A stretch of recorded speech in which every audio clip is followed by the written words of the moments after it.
Good morning all of you. आप सभी का स्वागत है आपके अपने चैनल साइंस दीवाने में। तो कैसे हैं आप सभी? उम्मीद करते हैं आप सभी अच्छे होंगे। जैसे कि आपने कल संघट सिद्धांत के बारे में पढ़ा था, जब संघट मैंने बताया था आपको, संघट क्या होता है? टकराना, टकराव। ठीक है, जैसे मैंने आपको कुछ एग्जाम्पल भी दिए थे। यहाँ पे हमारे पास में संघट किनके बीच में होता है? जो आपके पदार्थ होते हैं ना, उनके बीच में संघट होता है ना। पदार्थ मीन्स पदार्थ में जो भाग लेने वाले आपके अभिकारक होते हैं, उनके बीच में संघट होता है, जिसके कारण क्या बनते हैं? आपके उत्पाद बनते हैं। तो याद आ रहा है भाई किसी को? क्या क्या पढ़ा था आप लोगों ने? आपने पढ़ा था कल, है ना? कल आपने क्या क्या पढ़े थे? आपने पढ़ा था कल संघट। एक बार हम क्विक रिवीजन कर लेते हैं फटाफट से संघट के बारे में, है ना? इंपॉर्टेंट है। इसके कुछ टर्म भी बताए थे मैंने, जैसे यहाँ पे दहलीज आया था, ठीक है, जिससे आपको गाना भी याद आया था, है ना? किस किस को आया था? तो संघट सिद्धांत में क्या क्या था? आपका पहला पॉइंट क्या था कि कुछ ऐसे पदार्थ होते हैं जो क्या होते हैं संघट के दौरान, है ना, कुछ ऐसे अभिकारक जिनके मध्य संघट होता है, उनके द्वारा क्या बनाते हैं? उत्पाद बनाते हैं। वो क्या होता है आपके पास में? संघट सिद्धांत का पहली अवधारणा है ना। दूसरा क्या था यहाँ पे आपके पास में? पहला तो था कि जब वो अभिकारक क्या करता है? अभिकारकों के बीच में टकराव होता है। टकराने के बाद यहाँ पे अभिकारक क्या बनाते हैं आपके पास में? उत्पाद बनाते हैं। दूसरा था आपके पास में कि जो सभी आपके पास में अभिकारक जो टकराते हैं, जिनके मध्य संघट होता है, वो उत्पाद नहीं बनाते। ठीक है, इसका मतलब कि कुछ ही आपके पास में उत्पाद बनाएंगे। चलो, तीसरा पॉइंट क्या था? तीसरा था आपके पास में कि जो अभिकारक संघट के दौरान आपके पास में उत्पाद बनाते हैं, उन्हें कहते हैं हम प्रभावी संघट। तीसरा में क्या था आपके पास में? तीसरे में था आपके पास में प्रभावी संघट। ठीक है, तीसरे में क्या था? प्रभावी संघट। कि जो आपके पास में अभिकारक हो हैं, वो क्या कर रहे हैं? अभिक्रिया के फलस्वरूप संघट हो रहा है जब उनके मध्य, तो वो उत्पाद बनाते हैं, उन्हें हम कहते थे प्रभावी संघट। तीसरा आ जाता था यहाँ पे आपके पास में अप्रभावी संघट। ठीक है, क्या आ जाता? तीसरा अप्रभावी संघट। ठीक है, अप्रभावी संघट क्या हो जाते हैं? कि जिनके मध्य, जिन अभिकारकों के मध्य टकराव होता है, संघट होता है, लेकिन उसके फलस्वरूप वहां पे कोई उत्पाद नहीं बनता, वो क्या कहलाते हैं आपके पास में? अप्रभावी संघट कहलाते हैं। क्लियर हुई इतनी बात? ठीक है, चौथा क्या था? चौथा टर्म, चौथा था यहाँ पे आपके पास में कि कुछ अभिकारक आपके पास में ऐसे होते हैं, ठीक है, कुछ अभिकारक जिनकी ऊर्जा दहलीज ऊर्जा से अधिक होते हैं, वो प्रभावी संघट होते हैं, जिसके दौरान वो क्या बनाते हैं? उत्पाद बनाते हैं। ठीक है, कुछ अभिकारक क्या करते हैं? दहलीज ऊर्जा को, दहलीज मैंने आपको बता दिया था, एक सीमा होती है ना, सीमा होती है। जैसे हम दरवाजे पे खड़े हो गए, वो आपके पास में क्या हो जाती है? हम उसको दहली बोलते हैं। ठीक है, दहलीज बोलते हैं उसको। क्लियर भी बात? जैसे आपने गाना भी सुना होगा ना, तो गाने में भी यही बोला है कि आपके पास में कुछ ऐसे ही था यार, अब तो मुझे गाना भी याद नहीं आता वो, है ना। ठीक है, तो यहाँ पे क्या हो गया? दहलीज मतलब कदमों में, ऐसे भी बोलते हैं ना गाने में। दहलीज का मतलब क्या है? कदम। कदम भी नहीं है, मतलब उसके एक लिमिटेशन की बात कर रहा है कि या तो तू मेरे साथ आ जाए, या तो तू मुझसे क्या कर ले? मेरे से दूर चली जाए। या तो तू मेरे साथ रिलेशनशिप में आ जाए, या तो तू मुझसे क्या कर ले? ब्रेकअप कर ले। ऐसे ही था उसका। छोड़ो फिलहाल मैंने। तो क्या है यहाँ पे कि जो आपके पास में अभिकारक, जिनकी ऊर्जा क्या करती है? दहलीज ऊर्जा को क्या कर देती है? क्रॉस कर देती है ना। जिनकी ऊर्जा दहलीज ऊर्जा को क्या कर देती है? पार कर देती है, वो क्या कहलाता है आपके पास में? वो क्या करता है? वो आपका प्रभावी संघट बनाता है। अब प्रभावी संघट बनने के बाद क्या होगा आपके पास में? जैसे उन्होंने प्रभावी संघट बनाया, है ना, प्रभावी संघट बनने के फलस्वरूप आपके पास में क्या होता है? उत्पाद बनता है। ये तो हम अभी तक हमने पढ़ा था कि प्रभावी संघट में अभिकारक के जब बीच में मध्य में टकराव होता है, तो वो क्या बनाते हैं? अभिकारक के मध्य में जब टकराव होता है ना, टकराने के बाद आपके पास में जो अभिकारक होते हैं, वो क्या बनाते हैं? आपके पास में उत्पाद बनाते हैं, प्रोडक्ट बनाते हैं। ठीक है, तो चौथा पॉइंट ये था आपके पास में। पांचवा पॉइंट क्या था आपका? कि आपके पास में जो अभिक्रिया का जो वेग है ना, वो उसके एकांक समय पर निर्भर करता है। क्लियर हुई बात सभी को? ये हमने बिल्कुल अच्छे से ये संघट सिद्धांत पढ़ लिया था। देखो, जैसे मुझे याद है, आपको भी इसी तरीके से याद होना चाहिए। ठीक है, पहला, दूसरा, तीसरा, चौथा, 5 अभिधारणाएं हैं, अच्छे से याद कर लेना। ज्यादा टफ है ही नहीं इसमें कुछ। बिल्कुल इजी है ना। उसके बाद हमने दहलीज ऊर्जा भी पढ़ी थी आपके पास में, है ना, दहलीज ऊर्जा भी पढ़ी थी आपने कि दहलीज ऊर्जा क्या होती है। और आपने एक एक्टिवेशन एनर्जी पढ़ी थी, सक्रियण ऊर्जा भी पढ़ा था, है ना। एक आपने कल पढ़ा था मध्यवर्ती उत्पाद भी पढ़ा था कि एक ऐसा समय आता है ना, एक ऐसा समय आता है, एक ऐसा उच्चतम शिखर, ये उच्चतम शिखर वाला भी बताया था मैंने, है। तो यहाँ पे एक आपके पास में एक ये ऊर्जा अवरोध है, ठीक है। ये क्या होता है, ये ऊर्जा अवरोध भी था, है ना। ऊर्जा अवरोध याद आया कि हमारे पास में कुछ ऐसे कारक भी थे, है ना, कुछ ऐसे कारक भी थे जिनमें क्या होता है कि ये कब बनाते हैं, प्रोडक्ट कब बना देते हैं, अभी प्रभावी कब होते हैं, पढ़ा था ना आपने, प्रभावी संकट और अभी अप्रभावी संकट किसे कहते हैं। और आपके पास में कुछ अभिकारक ऐसे होते हैं जो क्या करते हैं, उत्पाद नहीं बनाते। तो क्या कारक है उनके, तो एक आता था यहाँ पे आपके पास में ऊर्जा अवरोध, ठीक है। क्या था आपके पास में, ऊर्जा अवरोध। इस ऊर्जा अवरोध में क्या होता था कि अगर अभिकारकों ने इस ऊर्जा अवरोध को क्या कर लिया, पार कर लिया, तो वो उत्पाद बना देते थे। लेकिन कुछ आपके पास में अभिकारक के मॉलिक्यूल्स, है ना, आपके पास में कुछ अभिकारक ऐसे होते हैं, अणु ऐसे होते हैं जो इस ऊर्जा अवरोध को पार नहीं कर पाते, है ना, जो इस ऊर्जा अवरोध को क्या नहीं कर पाते, पार नहीं कर पाते। इसलिए यहाँ पे क्या होता है, ऊर्जा अवरोध को पार न कर पाने के कारण वो उत्पाद नहीं बनाते, और जो इनको पार कर लेते हैं वो क्या बना देते हैं, आपके पास में उत्पाद, प्रोडक्ट बना देते हैं। क्लियर हुई भाई सभी को इतनी बात, ठीक है।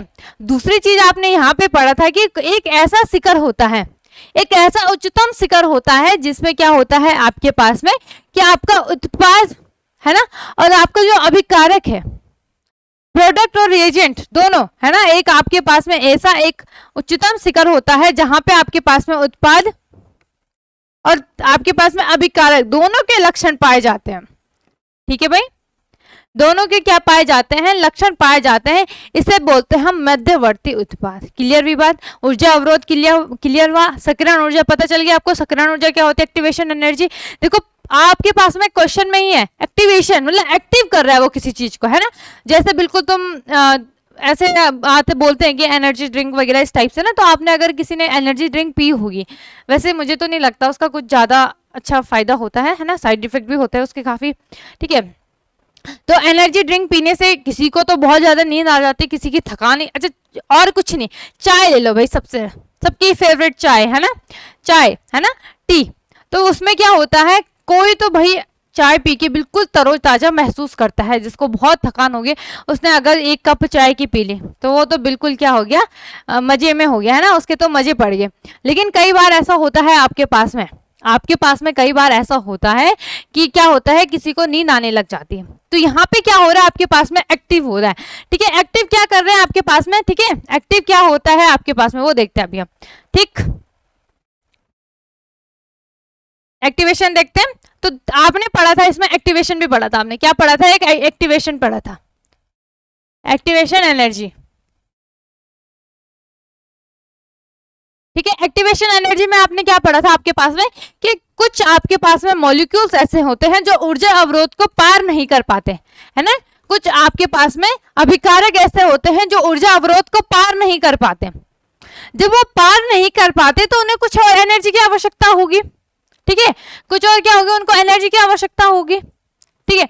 फॉर एग्जाम्पल आप पढ़ने बैठे, है ना, आपने 1 घंटे अच्छे से पढ़ा, 2 घंटे अच्छे से पढ़ा, तीसरे घंटे 2 घंटे के बाद आपको क्या आने लगे, थोड़ा सा नींद आने लगे, और आपको पता है कि कल आपका एग्जाम है ना, और तब वैसे इतना प्रेशर होता है, तो किसी ने क्या बोलते हैं, मम्मी बोलते हैं चलो मैं तुम्हें कॉफ़ी मतलब कॉफ़ी बना के दे देती हूँ, तो तुम ज़्यादा तरोताज़ा महसूस करोगे। या आपको क्या मिला, आपने मम्मी ने यहाँ पे आपको फ्रूट्स दे दिया, शेक दे दिया, जूस दे दिया या चाय दे दी, जिससे आपको एनर्जी मिलती है, आप थोड़ा क्या होते तरोताज़ा आपको लगता है।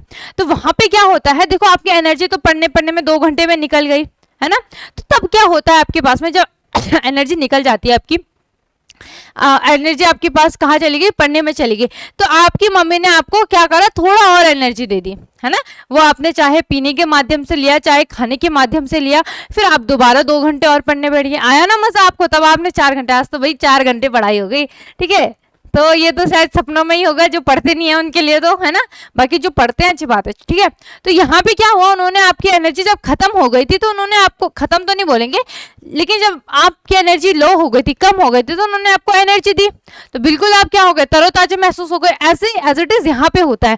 यहाँ पे क्या होता है कि ये आपके अभिकारक की एनर्जी इसको क्रॉस नहीं कर पाती ऊर्जा अवरोध को, तो तब यहाँ पे आपके पास में क्या होता है, इन्हें अतिरिक्त ऊर्जा दी जाती है, जिससे क्या होता है, जिससे ये इसको क्रॉस कर लेते हैं और तब क्या बना देते हैं, आपके पास में उत्पाद बना देते हैं। तब क्या बना देते हैं, उत्पाद बना देते हैं। क्लियर हुई भाई सभी को इतनी बात, ठीक है। क्या बना दिया इन्होंने, यहाँ पे ऊर्जा अवरोध को क्रॉस करने के बाद अभिकारकों ने क्या बना दिया, उत्पाद। ये सारा आपने कल पढ़ लिया था, ठीक है भाई। किसी को कोई डाउट, देखो कितना इजी है, ज्यादा टफ है ही नहीं यार। संगत सिद्धांत में बहुत इजी, मुझे तो बहुत सबसे इजी यही लगता है इस चैप्टर का, संगत सिद्धांत, कुछ है ही नहीं, ठीक है। चलो भाई आगे देखते हैं, आगे क्या है आपके पास में, ठीक है। तो आगे देखते हैं हम क्या बोला, रासायनिक अभिक्रियाओं में ताप बढ़ाने पर अभिक्रिया का वेग भी बढ़ जाता है। इसकी संगत सिद्धांत के आधार पर व्याख्या करनी है कि कैसे ये क्या हो रहा है आपके पास में। रासायनिक अभिक्रिया में ताप बढ़ाने में जब हमने टेम्परेचर को बढ़ाया तो अभिक्रिया का वेग भी बढ़ गया, ठीक है। संगत सिद्धांत इसलिए मैंने आपको रिवाइज कराया, ठीक है। चलो देखते हैं, जब किसी रासायनिक अभिक्रिया में ताप बढ़ाया जाता है जिससे दहलीज ऊर्जा युक्त अणुओं की संख्या क्या हो जाती है, बढ़ जाती है। इसके कारण प्रभावी संगत की संख्या भी क्या हो जाती है, यहाँ पे बढ़ जाती है, ठीक है। पढ़ा है ना आपने दहलीज ऊर्जा, ठीक है, ठीक है भाई। गाना भी याद आ रहा होगा साथ साथ में, दहलीज ऊर्जा का नाम सुनते ही, है ना, ठीक है। तो यहाँ पे आपके पास में आपने पढ़ा है, ठीक, ये हो गया आपके पास में ऊर्जा अवरोध, ठीक है। और यहाँ पे आपके पास में क्या होता है, यहाँ पे कुछ ये ले लिया मैंने A प्लस बी और गिब्स आपका क्या बनेगा, प्रोडक्ट। तो ये वाला प्रोसेस है ये, ठीक है। ये वाला प्रोसेस हम इस ग्राफ में दर्शाते हैं, है ना, क्योंकि यहाँ पे आपके पास में डायरेक्ट A प्लस बी से प्रोडक्ट नहीं बनता है, बहुत सारी यहाँ पे मैकेनिज्म होती है, क्रिया विधि होती है। चलो ठीक है, तो यहाँ पे क्या बोला है कि जब हमने क्या करा है, यहाँ पे आपके पास में इन रासायनिक अभिक्रिया में ताप बढ़ाया, ठीक है। ये हमारी रासायनिक अभिक्रिया हो गई, इन अभिकारकों का टेम्परेचर बढ़ा दिया, ठीक है। टेम्परेचर बढ़ाया तो यहाँ पे आपके पास में क्या हुआ कि जो दहलीज ऊर्जा युक्त अणुओं की संख्या है, अब दहलीज ऊर्जा आपने पढ़ी है क्या होती है दहलीज ऊर्जा, कि कुछ अणु ऐसे होते हैं आपके पास में, ठीक है, कुछ अणु ऐसे होते हैं आपके पास में जो क्या करते हैं, आपको अभिकारक से उत्पाद बनाते हैं। कब बनाते हैं, जब उनकी एनर्जी दहलीज ऊर्जा से क्या होती है, अधिक होती है। दहलीज ऊर्जा आपने पढ़ा है, क्या होता है दहलीज ऊर्जा, किसे कहते हैं, ये मैंने आपको अच्छे से बिल्कुल परिभाषा और एग्जाम्पल के थ्रू आपको बता रखा है दहलीज ऊर्जा क्या होती है। तो दहलीज ऊर्जा में क्या होता है आपके पास में, कुछ आपका क्या होता है, एक आप समझ लो कि एक लिमिट होती है, एक सीमा होती है जिसको क्या करना होता है, इससे अधिक होना होता है। जैसे आपने लक्ष्मण रेखा के बारे में सुना होगा ना, कि जब आप किसी सीमा को आपने क्रॉस कर दिया, तो उल्लंघन कर दिया उसका, तो बहुत ही क्या होता है, कुछ ना कुछ गलत हो जाता है ना। फॉर एग्जाम्पल आप देखो, हर चीज में लिमिटेशन जरूरी है ना। जैसे आप फोन चलाते रहो और आपकी कुछ लिमिट नहीं है, स्क्रीन टाइम की कोई लिमिट ही नहीं है कि आप चलाए जा रहे, तो अगर आप कोई ऐसा होगा ना कि जो बहुत ज़्यादा फ़ोन चलाता है, तो उसका कभी कभार ऐसा हो जाता है ना, बहुत ही ज़्यादा उसको उस दिन बहुत ही आलसपन आता है उसके मन में, उसके पूरी बॉडी ऐसे हो जाती है, बिल्कुल वो कुछ काम और कर ही नहीं पाएगा, क्योंकि उसका माइंड तो पूरा ही पहले थक जाता है, उसका दिमाग थक जाता है, उसकी बॉडी तो क्या थकेगी, लेकिन उसका जो मेंटल है वो होगा ना, मेंटल हेल्थ बोलेंगे, वो थोड़ा सा क्या होने लग जाता है, वीक होने लग जाता है ना। चलो फिलहाल हम यहाँ पे आते हैं, तो यहाँ पे हम क्या बात कर रहे थे, दहलीज ऊर्जा की बात करें। तो दहलीज ऊर्जा क्या होती है कि कोई आपके पास में अभिकारक है, उनकी एनर्जी क्या होनी चाहिए, दहलीज ऊर्जा से अधिक होनी चाहिए। तो जिस वजह से वहां पे आपके पास में क्या बनते हैं, प्रभावी संकट बनते हैं। प्रभावी संकट आपने पढ़ा है, प्रभावी संकट क्या होते हैं, जिसमें अणुओं के मध्य क्या होता है, टकराने के बाद में वो क्या करते हैं, अभिकारक से उत्पाद बनाते हैं। क्लियर हुई बात, ठीक है। तो यहाँ पे क्या बोला है कि जब इनका टेम्परेचर बढ़ाया, ठीक है, जब हमने क्या करा, ताप बढ़ाया, तो यहाँ पे आपके पास में क्या हो गया, इनकी दहलीज ऊर्जा की क्या होने लगे, अणुओं की संख्या बढ़ने लगी, ठीक है भाई। जब दहलीज ऊर्जा वाले अणुओं की संख्या बढ़ने लग गई, तो क्या हो जाएंगे, जितने भी आपके पास में अभिकारक है वो क्या हो जाएंगे, प्रभावी संकट हो जाएंगे, ठीक है। क्या हो जाएंगे आपके पास में, वो प्रभावी संकट हो जाएंगे। अब आपने पढ़ा है प्रभावी संकट में क्या होता है, आपके पास में क्या होता है, अभिकारक से क्या बनता है, आपका उत्पाद बनता है। क्लियर भी भाई सभी को इतनी बात? आगे देखते हैं आगे क्या है आपके पास में। आगे है प्रभावी संकट की संख्या बढ़ने के कारण क्या हो जाता है, अभिक्रिया का वेग बढ़ जाता है। ठीक है, जब आपके पास में दहलीज ऊर्जा में, ठीक है, अणुओं की संख्या क्या होने लग जाती है, बढ़ने लग जाती है, तो क्या होगा भाई, उतनी ही जल्दी क्या होगा आपके पास में अभिक्रिया से क्या बनेगा, उत्पाद बनेगा। इसीलिए अभिक्रिया का वेग भी बढ़ने लग जाता है। क्लियर भी भाई सभी को इतनी बात? आगे देखते हैं आगे क्या है हमारे पास में। अब है यहाँ पे इंपॉर्टेंट है आर्हीनियस समीकरण। ठीक है, इसे अगर आप आगे आप बीएससी वगैरह करोगे तो वहां पे आपको आर्हीनियस समीकरण जरूर मिलेगी। ठीक है, तो ध्यान रखना इस बात को। ठीक है, इससे रिलेटेड आपके पास में न्यूमेरिकल भी है, न्यूमेरिकल आपको मैं होमवर्क में दे दूंगी। ठीक है, चलो भाई आगे देखते हैं। रासायनिक अभिक्रियाओं के सक्रियण ज्ञात करने के लिए, सक्रियण पता ना, एक्टिवेशन, एक्टिवेशन पढ़ा हमने। क्या होता है कि आपके पास में क्या होता है, अभिकारकों की एनर्जी क्या हो जाती है, जब ऊर्जा अवरोध को पार नहीं कर पाती तो उन्हें क्या देते हैं हम, अतिरिक्त ऊर्जा देते हैं, वो होता है आपके पास में एक्टिवेशन। ठीक है, सक्रियण ज्ञात करने के लिए आर्हीनियस समीकरण की व्याख्या कीजिए। देखो आर्हीनियस समीकरण क्या है आपके पास में, आर्हीनियस समीकरण देखते हैं हम। ठीक है, तो देखते हैं क्या है यहाँ पे। आर्हीनियस ने रासायनिक अभिक्रियाओं के ताप, ठीक है, एक तो यहाँ पे क्या बोला है, ताप टेम्परेचर हो गया, तथा सक्रियण ऊर्जा, सक्रियण ऊर्जा क्या है, ई, सक्रियण ऊर्जा पढ़िए ना, एक्टिवेशन एनर्जी। ठीक है, यहाँ पे लिख लेना भाई, क्या है ये आपके पास में, एक्टिवेशन, एक्टिवेशन हिंदी में भी पढ़ो इंग्लिश में भी पढ़ो, एक्टिवेशन एनर्जी। ठीक है, एक्टिवेशन एनर्जी बता रखा है। क्या होता है कि कुछ कैसे अभिकारक होते हैं जिनमें ऊर्जा क्या होती है, ऊर्जा अवरोध को क्रॉस नहीं कर पाती, पार नहीं कर पाती, तो उन्हें हम अतिरिक्त ऊर्जा देते हैं, जिस वजह से वो क्या करते हैं, ऊर्जा अवरोध को पार कर लेते हैं। जब वो ऊर्जा अवरोध को पार कर लेते हैं तो वहां पे आपके पास में क्या होता है, वो आपका जो संकट हो जाता है वो प्रभावी संकट हो जाता है। प्रभावी संकट के दौरान वो क्या बनाते हैं, अभिकारक से उत्पाद बनाते हैं। आगे देखते हैं, संबंध को व्यक्त करने के किया जिसे हम क्या बोलते हैं, आर्हीनियस समीकरण बोलते हैं। ठीक है, तो यहाँ पे आपके पास में क्या है कि आर्हीनियस ने सक्रियण ऊर्जा, ठीक है, और दूसरा आपके पास में क्या है, ताप, इन दोनों के बीच में संबंध को व्यक्त करा। ठीक है, वैसे तो यहाँ पे आपके पास में क्या है, उन्होंने वेग नियतांक को भी यहाँ पे व्यक्त करा है। ठीक है, दूसरा क्या हो गया, आर्हीनियस नियतांक हो गया, टेम्परेचर हो गया, गैस नियतांक हो गया, वो अभी हम यहाँ पे मैं बताती हूँ आपको। ठीक है, तो यहाँ पे आपके पास में, चलो भाई इसको देखते हैं, इसकी समीकरण क्या दी उन्होंने, तो उन्होंने दिया आपके पास में, ये होता है आपके पास में के पता है आपको, के क्या हो गया, यहाँ पे के हो गया वेग नियतांक। ठीक है, ये हमने पढ़ा है भाई अच्छे तरीके से। ठीक है, के इक्वल्स टू ए ई। ठीक, ए ई क्या हो गया आपके पास में, आर्हीनियस नियतांक। ठीक है, ई क्या हो गया, एनर्जी होगी। ठीक, माइनस ई ए। ठीक है, ई ए क्या हो गया, अभी पढ़ा है, क्या वो पढ़ा आपने, ई ए क्या हो गया, सक्रियण ऊर्जा। ठीक है, और अपॉन में क्या आ जाता है, आर, और ये हो गया आपके पास में टी। टी क्या हो गया, परम ताप हो गया आपके पास में, आर क्या हो गया, गैस नियतांक हो गया। ठीक है, लिख दो, यही समीकरण क्या करा, आर्हीनियस ने प्रतिपादित करी। ठीक है, किस किस के मध्य में, मेन क्या है यहाँ पे आपके पास में, ताप और सक्रियण ऊर्जा के मध्य में उन्होंने क्या करा, संबंध व्यक्त करा, जिस समीकरण द्वारा, उसे हम क्या बोलते हैं, आर्हीनियस की समीकरण कहते हैं। क्लियर हुई भाई बात? चलो भाई हम लिख देते हैं, हमें यहाँ पे इनका लिख दो भाई। जब भी आप समीकरण लिखते हो ना, तो वहां पे जो जो वैल्यू लिखी होती है, जैसे आपने के लिख दिया, तो उसको भी लिखना है कि यहाँ पे आपने क्या यहाँ पे व्यक्त करा है ना, किस रूप में इसको व्यक्त करा है। तो यहाँ पे के इक्वल टू क्या हो गया आपका, ये हो गया वेग नियतांक। ठीक है, वेग नियतांक, और ई ए क्या हो गया आपके पास में, ई ए कॉमन लगा देना, ये हो गई आपकी सक्रियण ऊर्जा, सक्रियण ऊर्जा। ठीक है, दूसरा यहाँ पे क्या है आपके पास में, ए ई है। ठीक है, तो ए ई को लिख देना आप, ए ई क्या है आपके पास में, आर्हीनियस नियतांक, आर्हीनियस, आर्हीनियस नियतांक। ठीक है भाई, दूसरा क्या छूट गया, आर छूट गया। आर क्या है आपके पास में, ये है गैस नियतांक, गैस नियतांक, और एक टी छूट गया ना आपका, टी क्या हो गया, टी हो गया आपका परम ताप। ठीक है, टी इक्वल टू लिख देना परम ताप, ये लिखना बहुत जरूरी है। ठीक है, ये लिखना बहुत जरूरी है। तो इसको तो यहाँ पे स्पेस कम था, तो मैं आपने क्या लिखना है, सब एक साथ लिखना, नीचे लिखना। पहले तो परमताप आ जाएगा, वेग नियतांक एक साथ, मैंने इस टाइप में लिखा है, आपने किस में लिखना है, आप ऐसे लिख देना, ठीक है, कॉलम वाइज लिख देना इनको, ठीक है। क्लियर हुई बात? आर्हीनियस समीकरण यही है, ठीक है। इससे रिलेटेड आपके पास में आपको देखो आपको देखो आर क्या होता है, कांस्टेंट होता है, ठीक है।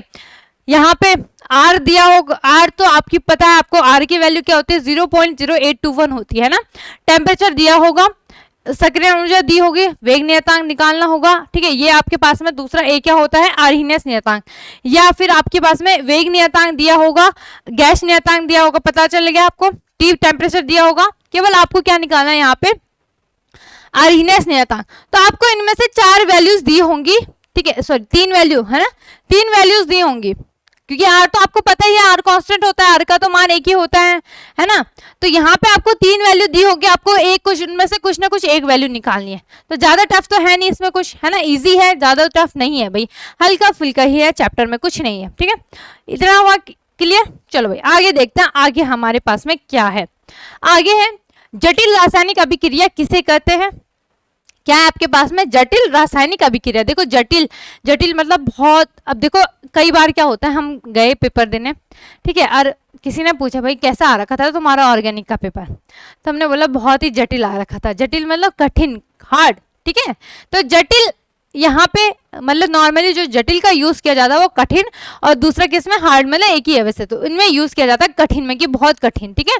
तो यहाँ पे देखते हैं जटिल मतलब क्या है, क्या, ठीक है। तो क्या है आपके पास में, जटिल रासायनिक अभिक्रिया किसे कहते हैं। इस अभिक्रियाओं की क्रियाविधि, वेग नियम तथा कोटि किस प्रकार से ज्ञात की जाती है, ठीक है। क्या बोला है यहाँ पे आपके पास में, कि आपके पास में क्या है, जटिल रासायनिक अभिक्रिया किसे कहते हैं, दूसरा इन अभिक्रियाओं की क्रियाविधि, वेग नियम और जो आपके पास में कोटि होती है, ठीक है। वेग नियम और कोटि आपने अच्छे से पढ़ा है, वो किस प्रकार से हम क्या करते हैं, ज्ञात करते हैं। क्लियर भी भाई सभी को? इतनी बात देखते हैं हम यहाँ पे क्या है। तो क्या है आपके पास में, ऐसी रासायनिक अभिक्रियाएं जो एक से अधिक पदों में संपन्न होती है, ठीक है। क्या बोला उन्होंने, ऐसी रासायनिक अभिक्रिया जो क्या होती है, एक से अधिक पदों में संपन्न होती है, वो क्या कहलाती है, ठीक है। जैसे एक से अधिक पद हो गए, जैसे अगर आपने क्रियाविधि मैकेनिज्म पढ़ी होगी, है ना, तो वहां पे एक स्टेप होता है आपका फास्ट, पहले आयनन होता है, फिर फास्ट स्टेप होता है, फिर आपके पास में स्लो स्टेप होता है। याद आ रहा है भाई, SN1 SN2 ये आपने पढ़ा है, ठीक है। तो एक से अधिक पदों में संपन्न होती है तथा सभी पदों में अभिक्रिया का वेग क्या हो जाता है, भिन्न हो जाता है, उन्हें हम क्या कहते हैं, जटिल अभिक्रिया कहते हैं, ठीक है। क्या होता है यहाँ पे आपके पास में, जो अभिकारक होते हैं वो क्या होते हैं, उनमें मतलब अभिकारक से डायरेक्ट उत्पाद नहीं बनता, उसमें आपके पास में एक से अधिक स्टेप बढ़ते हैं। जैसे स्टेप 1 हो गया, यहाँ पे हम एक एग्जाम्पल ले लेते हैं, हमने लिया यहाँ पे आपके पास में, पहले बना आपके पास में ए, ठीक है, ए से क्या बना आपके पास में बी, ठीक। और ये जो आपके पास में रिएक्शन होती है ये क्या होती है, फास्ट होती है, ठीक है। फिर आपके पास में क्या बना, बी से क्या बना आपके पास में, सी बना, ठीक है। क्या बना, सी बना। ये रिएक्शन आपकी स्लो होती है, ठीक है।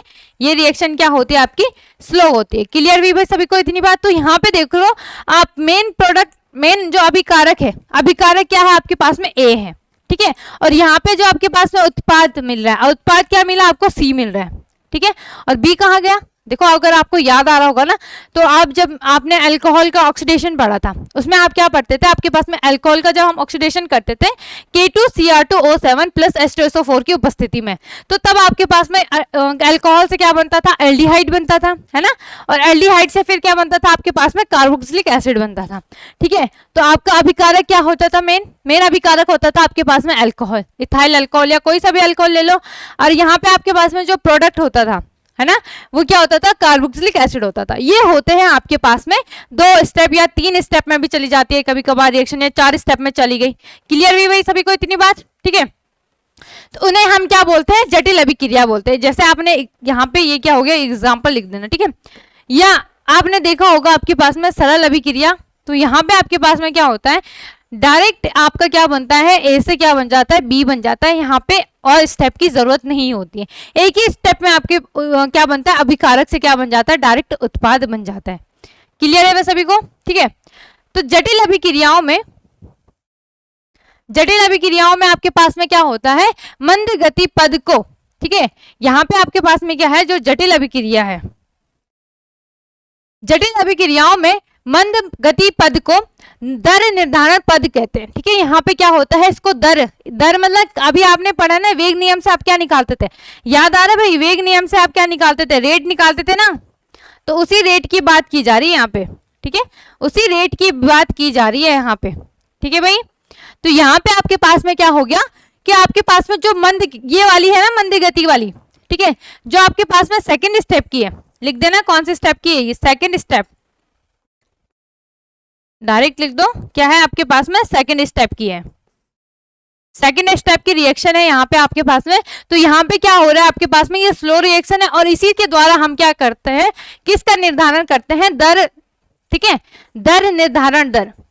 ठीक है, क्या हो गया आपके पास में, इसी से क्या यहाँ पे इसको क्या बोलते हैं, दर निर्धारण दर कहते हैं। ठीक है, क्योंकि आप क्या है आपके पास में, मंद गति पर पद के आधार पर ही अभिक्रिया में उत्पाद का निर्माण निर्भर करता है, क्योंकि यहीं पे आपके पास में जो मेन प्रोडक्ट है वो बन रहा है। क्योंकि आपके पास में जब फर्स्ट रिएक्शन हुई तो वहां पे तो आपके पास में ए से क्या बन रहा है, बी बन रहा है, फिर बी से क्या बन रहा है आपके पास में, सी। सी क्या है आपके पास में, मेन प्रोडक्ट है। या आप क्या एग्जाम्पल ले लो, यहाँ से अल्कोहल था, 1 डिग्री अल्कोहल ले लो। ठीक है, 1 डिग्री अल्कोहल ले लेना, तो 1 डिग्री अल्कोहल का आप कोई सा भी एग्जाम्पल ले लेना, उससे आपने क्या बनाना है, एल्डिहाइड।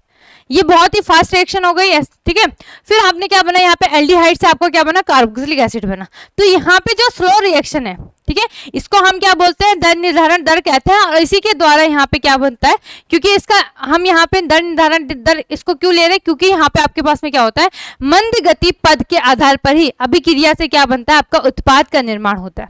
कभी आपको ये नहीं दिखाई देगा कि आपके पास में जो आपका अभिकारक है और उससे आपका उत्पाद बन रहा है, लेकिन वो रिएक्शन फास्ट हो रही है, वहां पे वो रिएक्शन स्लो होगी।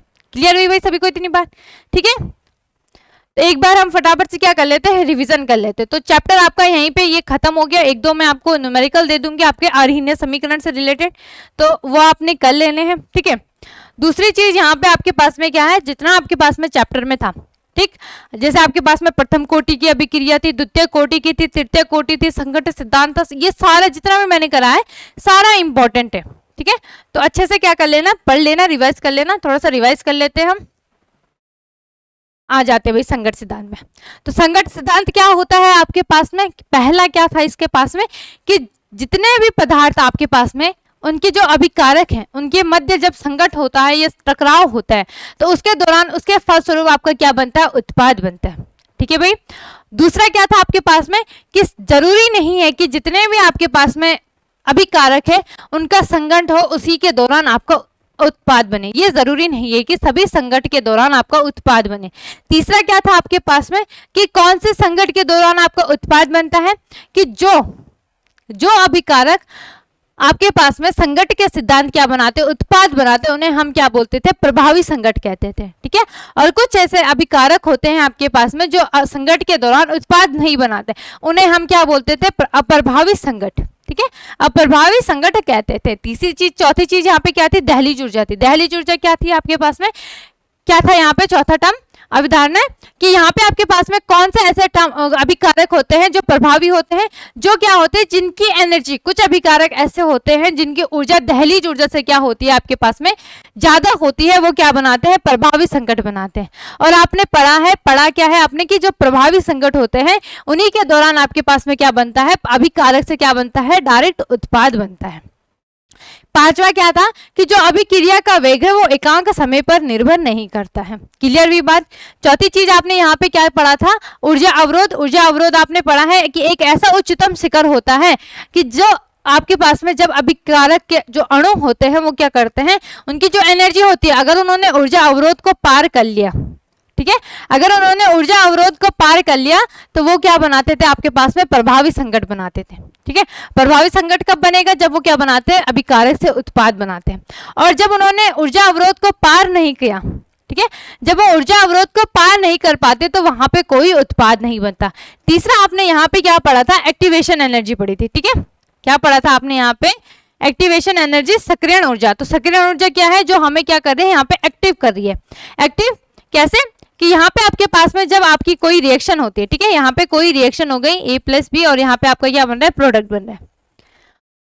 ठीक है। अब यहाँ पे इसकी जो आपके पास में जो अभिकारक है इनको कुछ ना कुछ एनर्जी चाहिए होगी, है ना, क्योंकि यहाँ पे आपके पास में जो अभिकारक है ये ऊर्जा अवरोध को, ठीक है, इसको क्रॉस नहीं कर पाते, इस ऊर्जा अवरोध को, ठीक है, यहाँ पे लिख देना ये क्या है, ऊर्जा अवरोध है, ऊर्जा अवरोध। तो यहाँ पे आपके पास में क्या होते हैं, जो अभिकारक होते हैं ये ऊर्जा अवरोध को पार नहीं कर पाते, तो इनको क्या करते हैं, अतिरिक्त ऊर्जा देते हैं, जिस वजह से ये क्या कर जाते हैं, इस ऊर्जा अवरोध को पार करके क्या बनाते हैं, यहाँ पे उत्पाद बनाते हैं। इसे हम क्या बोलते हैं, सक्रियण ऊर्जा या एक्टिवेशन ऊर्जा एनर्जी कहते हैं। ठीक है, लिख लेना, दोनों ही लिख लेना, सक्रियण ऊर्जा या एक्टिवेशन। ठीक है, जिन्हें पता है वो दो बार मेहनत उन्हें करने की जरूरत नहीं है। क्लियर हुई भाई? आगे क्या था हमारे पास में, आगे था यहाँ पे कि रासायनिक अभिक्रियाओं में ताप बढ़ाने पर अभिक्रिया का वेग भी बढ़ जाता है। इसकी व्याख्या संगत सिद्धांत के आधार पर दीजिए, कैसे? ठीक है, तो यहाँ पे क्या था आपके पास में कि जब किसी रासायनिक अभिक्रिया में ताप को बढ़ाते हैं तो यहाँ पे दहलीज ऊर्जा वाले अणु होते हैं, मतलब जिनकी क्या होता है, जो दहलीज ऊर्जा को क्या करते हैं, क्रॉस करते हैं, उनकी संख्या क्या होने लग जाती है, बढ़ने लग जाती है। जब उनकी संख्या बढ़ती है तो यहाँ पे क्या हो जाएगा, फिर संख्या बढ़ने के कारण वो क्या होंगे, प्रभावी संकट होंगे, है ना, क्या हो जाएंगे, फिर प्रभावी संकट होंगे, है ना, जिस कारण यहाँ पे प्रभावी संकट से फिर क्या बनाएंगे, वो उत्पाद बनाएंगे। ठीक है, और जब इन्होंने इनकी क्या हो जाएगी, फिर यहाँ पे इनका टाइम भी क्या हो जाएगा, बढ़ जाएगा, मतलब वो ज्यादा फास्ट क्या करने लग जाएंगे, यहाँ पे अभिकारक से उत्पाद बनाएंगे। ठीक है, जिस वजह से क्या होता है, अभिक्रिया का जो वेग है वो भी क्या होने लग जाता है, इनके साथ साथ बढ़ने लग जाता है। क्लियर हुई बात सभी को? ठीक है, ग्राफ जरूर बना लेना, जहां पे जरूरत होगी वहां पे ग्राफ बना लेना। ठीक है, आगे देखते हैं। आगे क्या था यहाँ पे, आर्हीनियस समीकरण। ठीक है, तो आर्हीनियस वैज्ञानिक है एक, जिन्होंने क्या करा, सक्रियण ऊर्जा, और दूसरा आपके पास में क्या था, परम ताप T। ठीक है, या आप टेम्परेचर ही ले लेना, सिंपल ताप लिख लेना। आर्हीनियस ने रासायनिक अभिक्रियाओं के ताप तथा सक्रियण ऊर्जा को संबंध को व्यक्त करने के लिए एक समीकरण दी, जिसे हम क्या बोलते हैं, आर्हीनियस समीकरण। तो यहाँ पे उन्होंने दिया था K = AE पता है आपको क्या होता है, आर्हीनियस नियतांक। ठीक है, दूसरा EA आपको पता है वो क्या होता है, सक्रियण ऊर्जा। सक्रियण ऊर्जा अभी हमने पढ़ा था, उसका ग्राफ भी आप बना लेना। ठीक है, अपॉन क्या था, AE - EA upon RT। R क्या है यहाँ पे, गैस नियतांक है, T क्या है, टेम्परेचर है, परम ताप है। क्लियर भी? इस समीकरण को हम क्या बोलते हैं, आर्हीनियस समीकरण कहते हैं। ठीक है, क्या है ये, आर्हीनियस समीकरण।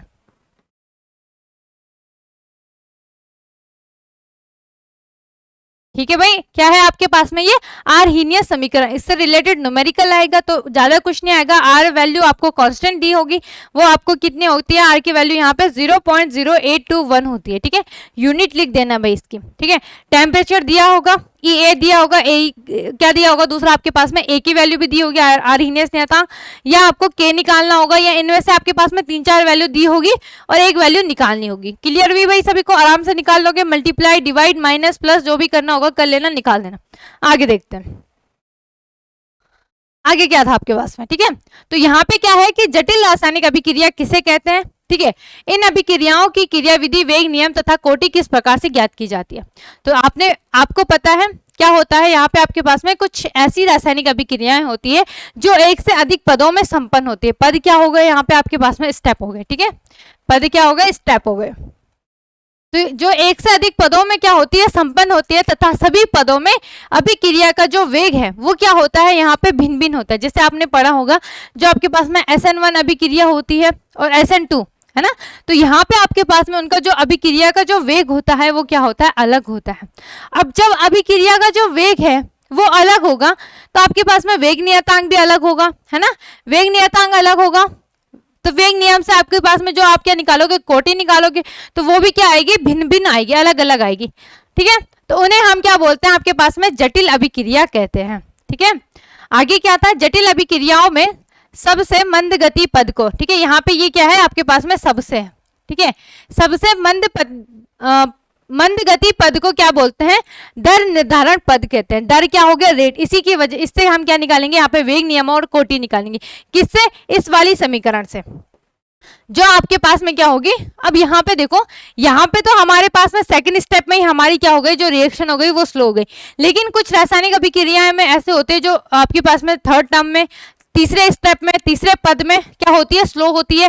पहले में क्या होता है, आयनन होता है, दूसरे में फास्ट रिएक्शन होती है, तीसरे में स्लो होती है। क्लियर हुई बात। तो इसी से आपका क्या निर्धारण किया जाता है, यहाँ पे दर निर्धारण किया जाता है। ठीक है, इससे आपने वेग नियम भी निकाल दोगे, कोटि भी निकाल दोगे। ठीक है, इसी के थ्रू आप क्या निकालोगे, आपके पास में जो स्लो रिएक्शन होगी, ठीक है, उसी से आप क्या निकालोगे, दर भी निकालोगे, और उसी से आप क्या निकालोगे, यहाँ पे आपके पास में वेग नियम और क्या निकालोगे, कोटि भी निकालोगे। क्लियर हुई भाई सभी को इतनी बात।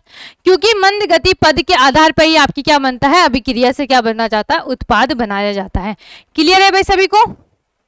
ठीक है, तो यहाँ पे आपके पास में जो आपका चैप्टर था केमिकल काइनेटिक्स वो कंप्लीट हो चुका है इसी के साथ में। तो ज्यादा टफ था नहीं ये चैप्टर, थोड़ा सा इसमें न्यूमेरिकल्स ज्यादा थे, है ना, फॉर्मूले भी ज्यादा थे। तो प्रथम कोटि के लिए वेग नियतांक वाला फॉर्मूला भी इंपॉर्टेंट है। ठीक है, बाकी आपने याद करना है क्या क्या आपके पास में प्रथम कोटि के लिए जो आप वेग नियतांक का मात्रक निकालते हो, या द्वितीय कोटि के लिए, शून्य कोटि के लिए, प्रभाजी कोटि के लिए, जितने भी कोटियां हैं, है ना, 5 कोटि है आपके पास में, शून्य कोटि, प्रथम कोटि, द्वितीय कोटि, तृतीय कोटि और पांचवी क्या है, प्रभाजी कोटि। ठीक है, तो प्रभाजी कोटि में क्या होता है आपके पास में, भिन्न भिन्न होता है ना, भिन्नात्मक या दशमलव रूप में आते हैं। शून्य कोटि में आपके पास में क्या होता है, शून्य आता है, तो आपने बिल्कुल अच्छे से पढ़ लिया होगा। क्लियर है भाई। तो इसके बाद आपने क्या पढ़ा था, इनके लिए क्या पढ़ा था, पांचों में आपने क्या निकाला था, वेग नियतांक का मात्रक निकाला था। फिर हमने वेग नियतांक की विशेषताएं पढ़ी थी, इसी तरीके से उससे रिलेटेड न्यूमेरिकल्स करे थे। क्लियर है। ठीक है, उसके बाद हमने क्या पढ़ा था, संघट्ट सिद्धांत पढ़ा था। इससे पहले भी हमने काफी कुछ पढ़ा है इसमें, तो वो सब आपने क्या करना है, अगर जिन्होंने नहीं पढ़ा तो एक बार जाके प्लेलिस्ट में, डिस्क्रिप्शन में आपको प्लेलिस्ट मिल जाएगी, सारी आपकी पूरी आपने क्लास को कंप्लीट करना है। ठीक है, फिलहाल आज के लिए हम इतना ही रखते हैं, मिलते हैं नेक्स्ट डे नेक्स्ट चैप्टर के साथ में। धन्यवाद।